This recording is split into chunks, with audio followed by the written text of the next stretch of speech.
इसलिए उन्होंने काशीराम भारत का प्रधानमंत्री न होने पाए, तो गठबंधन तोड़ना जरूरी है, सीढ़ी तोड़ना जरूरी है। आप लोगों को ऐसी खबर हुई कि मुलायम सिंह यादव को वो मुख्यमंत्री से हटाने के लिए गठबंधन तोड़ा गया था। ये पूर्ण सत्य नहीं है, ये अर्ध सत्य है। सच्ची बात यह है कि निशाना 1996 था। तात्कालिक रूप से वो भी उस सूरत में जब मानवर काशीराम जी एम्स हॉस्पिटल में अटैक आया था और वहां भर्ती थे, तो उस दौरान अटल बिहारी वाजपेयी ने अपना समर्थन पत्र दिया और दे करके कहा कि आप जाइए काशीराम, अगर आपको चाहते हैं तो फिर उनका समर्थन पत्र लिखा लो। तो हमारी बहना मानवर काशीराम जी से जाके लड़ी और उन्होंने वो उनका भी समर्थन पत्र लेकर के तो वो एक सरकार बनी। वो सरकार उन्होंने नागपुर मुख्यालय ने कई बार बनवाई। कई बार बनवाने के पीछे मकसद यही था कि दलितों और पिछड़ों के बीच में नफरत के बीज बोए जाए, दलितों पिछड़ों के बीच में इतनी दरार डाल दी जाए कि भविष्य में ये अपने पैरों पर खड़े न हो सके। मेरे भाइयों, आज वही हालत उसी जैसी है। 30 साल बाद हालात वहीं आकर के खड़े हो गए हैं। आज हमारे संविधान पे खतरा है। हमारी जमीन जायदाद हड़पने के लिए एक तो हमारे पास जमीन नहीं है, पर थोड़ी सी जमीनें हैं। उन थोड़ी सी जमीनों को ये कह करके कि छोटे छोटे काश्तकार लाभकारी खेती नहीं कर सकते हैं, इसलिए अडानी को, अंबानी को ये दे दीजिए और बड़ी फार्मिंग होगी, कॉन्ट्रैक्ट फार्मिंग होगी। ये सारा मसौदा बना करके नरेंद्र मोदी ने हमारे जमीनें हड़पने का कानून पास कर दिया। आप सभी जानते हैं, रेलवे बेचा जा रहा है, ताजमहल बेच दिया गया है और लाल किला को किराए पर उठा दिया गया है। लखनऊ का हवाई अड्डा अडानी को किराए पे दे दिया गया है। तो इस तरह रेलवे ट्रैक, तो ये सारा कारपोरेट जगत को, उद्योग जगत को लाभ पहुंचाया जा रहा है। अभी हमारे भाई 2 लाख 4 लाख का ट्रैक्टर निकालने का लोन निकालते हैं, महीने 2-2 महीने बैंकों के चक्कर काटते हैं।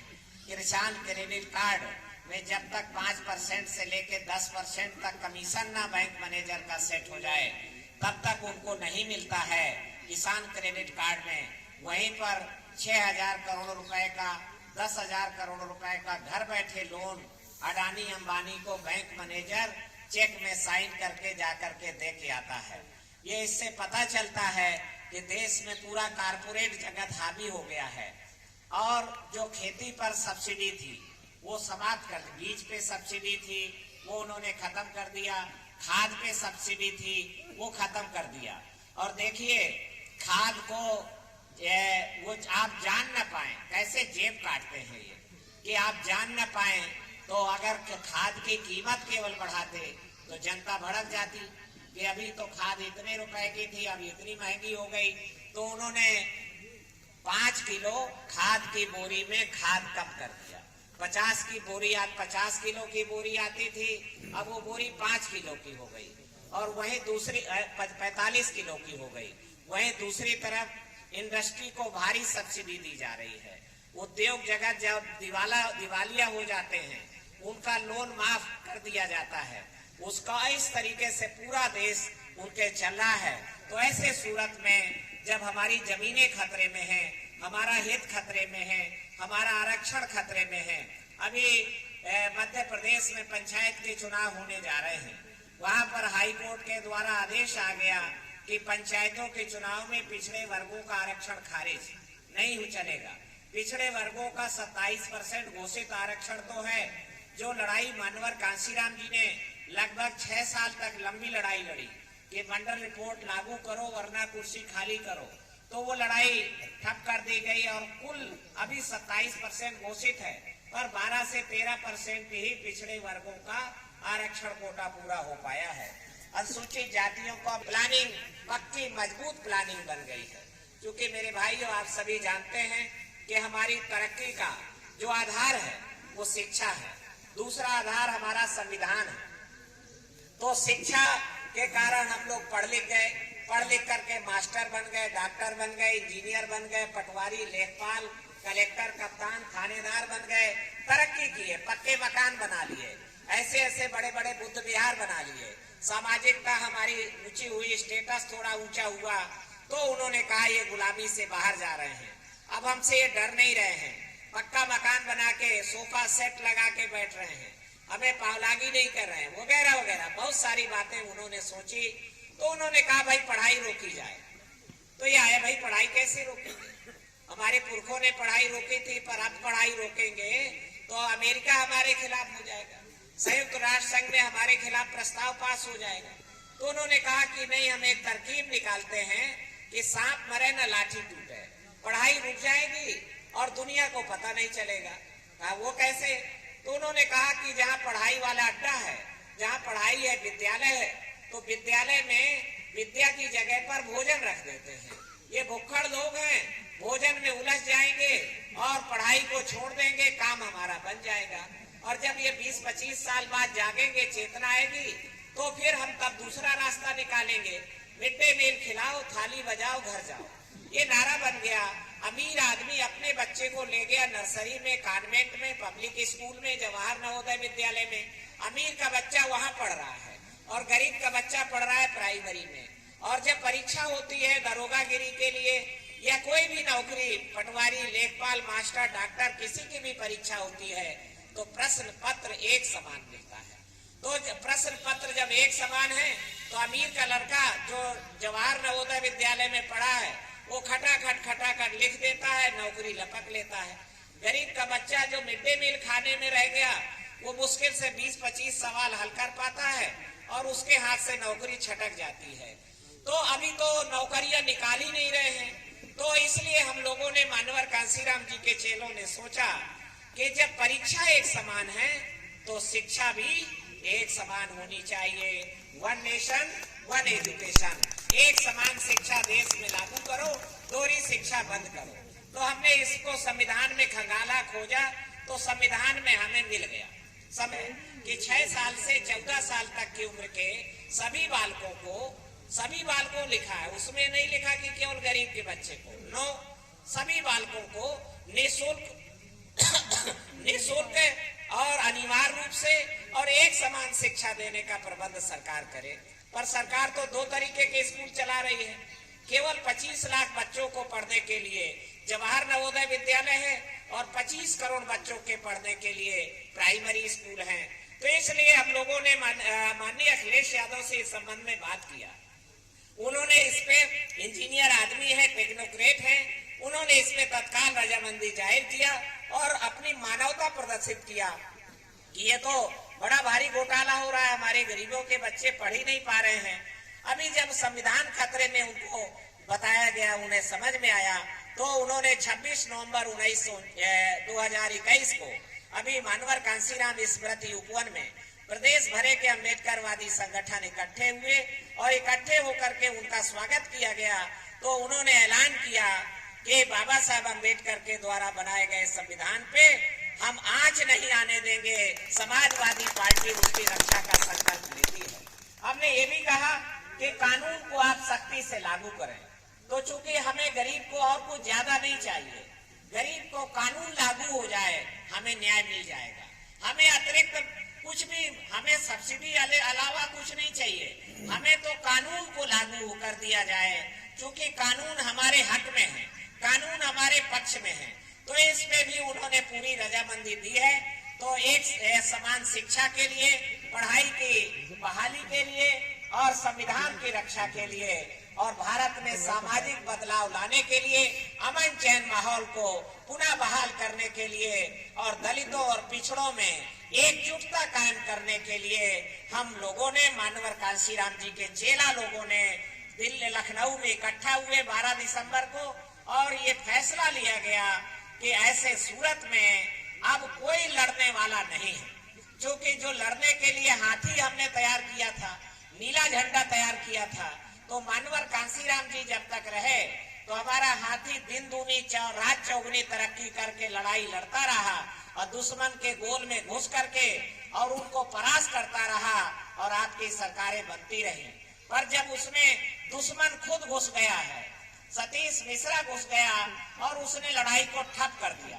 हमारे हाथी को साकर से बांध दिया और साकर से बांध करके और लड़ाई को कहा सीज फायर, युद्ध विराम, लड़ाई ठप। अब मारवा से जुल्मी के खिलाफ लड़ाई नहीं होगी, बल्कि अब हम समाजवादी पार्टी को परास्त करेंगे और भाजपा को जिताएंगे। आप लोगों ने अखबार में पढ़ा होगा, ये अखबारों में खूब छप के आया। तो ऐसे सूरत में मान्यवर कांशीराम जी के चेलों की ये नैतिक जिम्मेदारी है, उत्तरदायित्व है कि दलितों पिछड़ों के बीच में पुनः भाईचारा बने।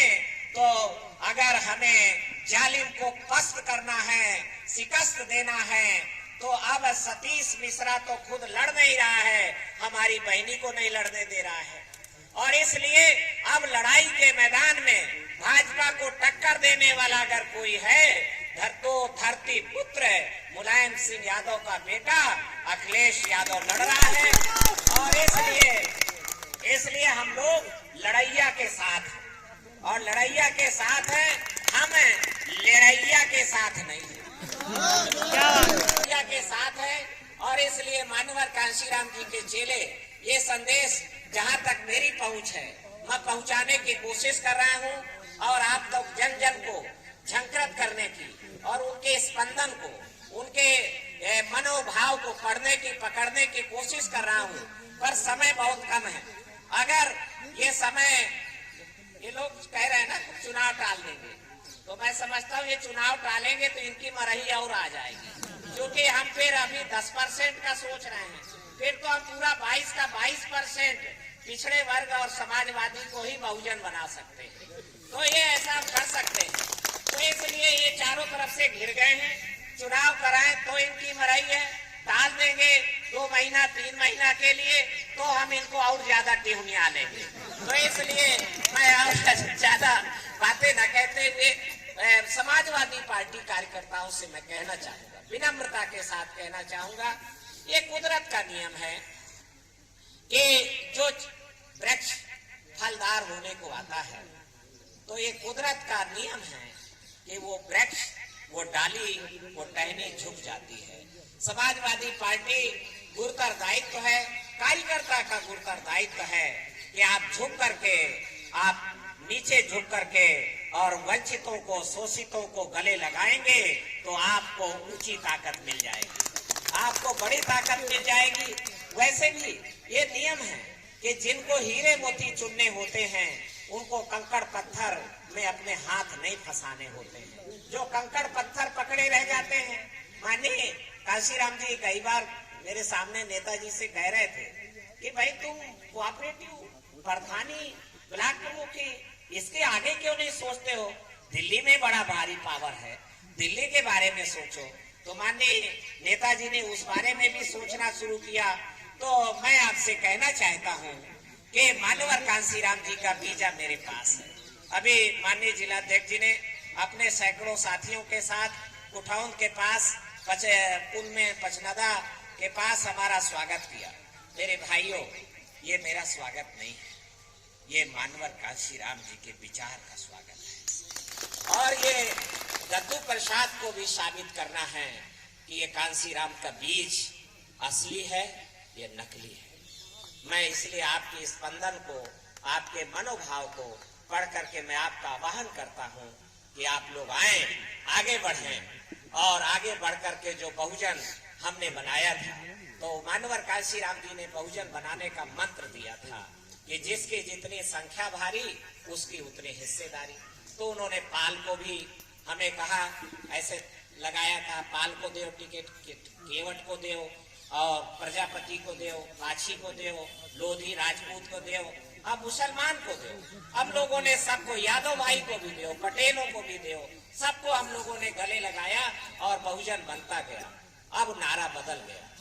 9 जून 2005 को हमारे छाती पे कुठाराघात करके कहा गया कि जिसकी जितनी तैयारी उसकी ज्यादा हिस्सेदारी।